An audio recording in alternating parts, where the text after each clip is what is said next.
Halo, saya Sri Bagus. Selamat datang di channel kita, tempat kita belajar bersama tentang kesehatan secara holistik. Hari ini kita akan membahas topik yang seringkali membuat para wanita cemas, kista ovarium. Mendengar kata kista, banyak yang langsung berpikir tentang operasi atau penyakit serius. Tapi, tahukah Anda, tidak semua kista itu sama.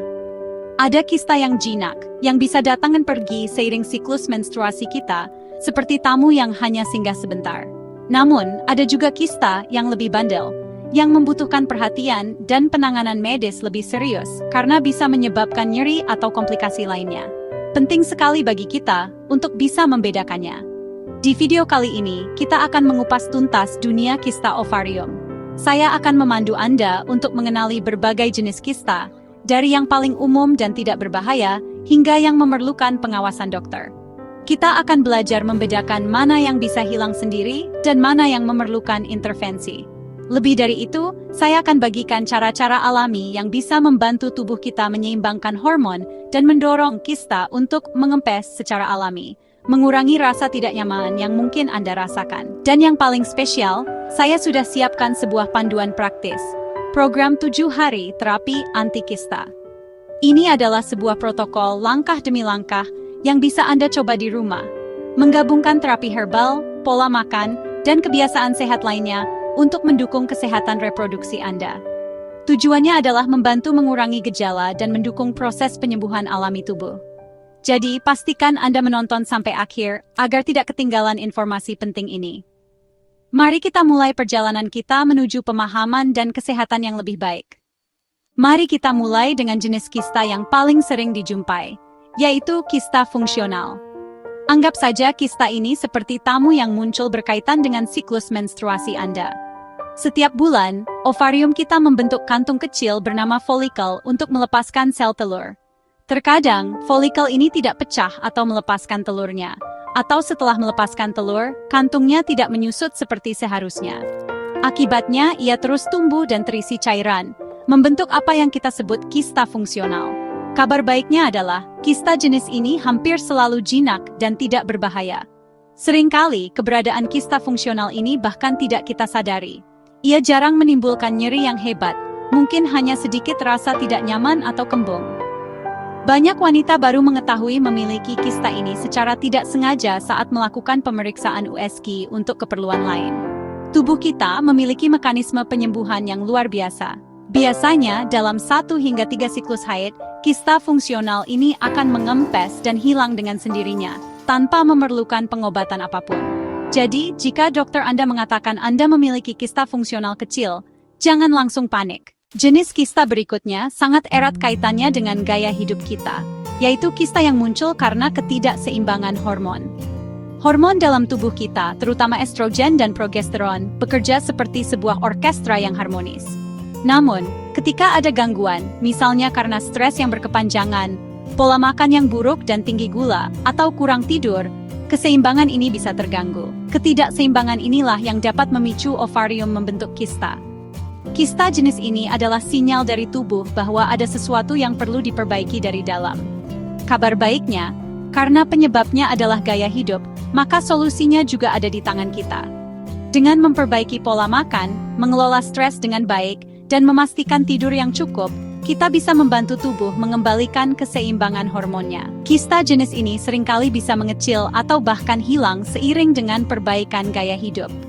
Untuk mendukung proses ini, alam telah menyediakan berbagai herbal yang berfungsi sebagai pengatur hormon. Ramuan seperti kunyit yang kaya kurkumin, rebusan daun sirsak, dan ekstrak manjakani telah lama dikenal dalam pengobatan tradisional untuk membantu menyeimbangkan hormon dan mengurangi peradangan. Sekarang kita membahas jenis-jenis kista yang memerlukan perhatian lebih serius, yaitu kista endometriosis, atau sering disebut juga kista coklat. Kista ini terbentuk ketika jaringan yang mirip dengan lapisan dinding rahim atau endometrium tumbuh di luar rahim, salah satunya di ovarium. Setiap bulan, di bawah pengaruh hormon menstruasi, jaringan salah tempat ini ikut menebal dan luruh, sama seperti di dalam rahim. Namun, karena darahnya terperangkap di dalam ovarium dan tidak bisa keluar, ia membentuk kista yang berisi darah tua berwarna kecoklatan. Berbeda dengan kista fungsional, kista endometriosis ini seringkali menjadi sumber nyeri yang luar biasa, terutama saat menstruasi. Rasa sakitnya bisa sangat melumpuhkan. Kista ini cenderung menetap dan tidak akan hilang dengan sendirinya. Bahkan, ia memiliki potensi untuk terus tumbuh dan menjalar atau menempel pada organ di sekitarnya, seperti usus atau kandung kemih, yang bisa menyebabkan komplikasi lebih lanjut. Penanganannya pun lebih kompleks, seringkali memerlukan terapi hormonal untuk menekan pertumbuhannya, atau tindakan pembedahan minimal invasif seperti laparoskopi untuk mengangkat kista. Terakhir, ada jenis kista yang cukup unik dan berbeda dari yang lain, yaitu kista dermoid. Kista ini termasuk dalam kategori kista patologis atau non-fungsional, artinya pembentukannya tidak terkait dengan siklus menstruasi. Yang membuatnya istimewa adalah isinya. Kalau kista lain umumnya berisi cairan, kista dermoid terbentuk dari sel-sel germinal, yaitu sel yang bisa berkembang menjadi berbagai jenis jaringan tubuh. Jadi, jangan kaget jika di dalam kista ini ditemukan jaringan padat seperti rambut, gigi, tulang, atau jaringan kulit. Karena sifatnya yang padat dan berisi jaringan, bukan hanya cairan, kista dermoid tidak akan bisa hilang atau mengempes dengan sendirinya, baik dengan perubahan gaya hidup maupun dengan obat-obatan. Keberadaannya perlu diwaspadai karena meskipun sebagian besar jinak, ada risiko kecil ia bisa membesar dan menyebabkan ovarium terpuntir, atau torsi ovarium C, yang merupakan kondisi darurat medis. Oleh karena itu, satu-satunya penanganan yang efektif untuk kista dermoid adalah melalui tindakan medis, yaitu operasi pengangkatan kista untuk mencegah komplikasi di kemudian hari. Setelah memahami jenis-jenis kista, mari kita fokus pada apa yang bisa kita lakukan secara alami untuk membantu tubuh, terutama untuk kista fungsional atau yang disebabkan oleh hormon. Pertama, terapi bekam rutin. Lakukan bekam di titik-titik hormonal kunci di area punggung dan perut bagian bawah. Ini membantu melancarkan sirkulasi darah dan energi, serta menyeimbangkan hormon. Kedua, kompres hangat. Gunakan botol berisi air hangat atau heating pad, dan letakkan di area perut bawah, di bawah pusar, selama 15-20 menit setiap hari untuk meredakan nyeri dan melancarkan aliran darah ke organ reproduksi. Selanjutnya, perhatikan asupan Anda.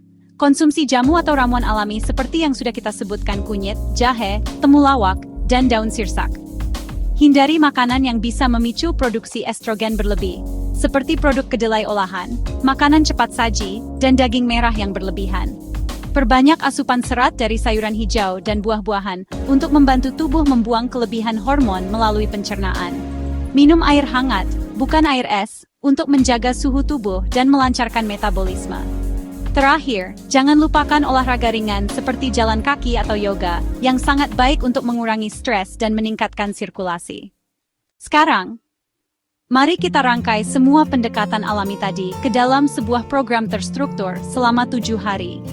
Ini adalah panduan yang bisa Anda ikuti. Pada hari ke-1, hari ke-4, dan hari ke-7, jadwalkan sesi terapi bekam dan lanjutkan dengan kompres air hangat di perut bagian bawah pada malam harinya. Ini adalah pilar terapi fisik kita. Untuk nutrisi dan herbal, ini dilakukan setiap hari. Mulailah pagi Anda dengan segelas air hangat dengan perasan lemon. Minumlah ramuan herbal anti kista, misalnya rebusan kunyit dan jahe, 2 kali sehari, pagi dan sore. Pola makan adalah kunci. Selama 7 hari ini, fokuslah pada makanan anti kista, sayuran berdaun hijau gelap, brokoli, ikan yang kaya omega 3 seperti salmon atau kembung, serta biji-bijian utuh. Hindari sepenuhnya gula rafinasi, tepung terigu, produk susu, dan makanan olahan yang bisa memicu peradangan dan ketidakseimbangan hormon. Jika Anda merasa kembung atau mual, lakukan pijatan lembut di area perut searah jarum jam, dan minum teh peppermint. Terakhir, yang tak kalah penting adalah manajemen stres. Luangkan waktu 15 menit setiap hari untuk berzikir, meditasi, atau pernapasan dalam untuk menenangkan sistem saraf Anda. Setelah Anda konsisten menjalankan program selama 7 hari, tibalah saatnya untuk melakukan evaluasi. Ini adalah momen penting untuk mendengarkan apa yang tubuh Anda sampaikan.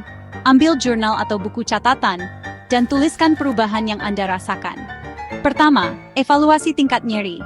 Apakah nyeri haid atau nyeri panggul harian Anda berkurang? Apakah intensitasnya menurun? Catat skalanya dari 1 sampai 10 sebelum dan sesudah terapi. Kedua, perhatikan sistem pencernaan Anda. Apakah buang air besar menjadi lebih lancar? Apakah rasa kembung dan begah di perut berkurang? Ketiga, rasakan perut Anda. Apakah perut terasa lebih lunak dan tidak terlalu tegang atau buncit? Jika Anda merasakan perbaikan signifikan pada gejala-gejala ini, nyeri berkurang, pencernaan lancar, perut lebih nyaman, ini adalah pertanda sangat baik. Artinya, tubuh Anda merespons positif terhadap terapi ini. Saran saya, lanjutkan program ini, mungkin dengan frekuensi bekam yang dikurangi menjadi seminggu sekali, hingga siklus haid berikutnya. Namun, jika setelah 7 hari Anda tidak merasakan perubahan sama sekali, atau gejala justru memburuk, jangan tunda lagi. Segera jadwalkan USG ulang dan konsultasikan hasilnya dengan dokter kandungan Anda untuk evaluasi lebih lanjut. Sebagai penutup, saya ingin menekankan satu hal yang paling penting. Informasi dalam video ini bertujuan untuk edukasi dan pendampingan terapi, bukan untuk menggantikan peran dokter. Setiap tubuh itu unik, dan setiap kondisi kista memerlukan diagnosis yang tepat dari tenaga medis profesional. Terapi alami ini adalah upaya kita untuk mendukung kerja tubuh via. Namun diagnosis pasti dan penentuan jenis kista harus selalu melalui pemeriksaan medis seperti USG. Jadi, selalu konsultasikan kondisi Anda dengan dokter kandungan untuk mendapatkan arahan penanganan yang paling sesuai dan aman untuk Anda. Ingatlah, bahwa perjalanan menuju kesembuhan adalah sebuah proses. Kunci utamanya adalah konsistensi, kesabaran, dan kemauan untuk mendengarkan tubuh Anda. Jangan pernah merasa sendirian dalam hal ini. Kami di sini ada untuk mendukung Anda.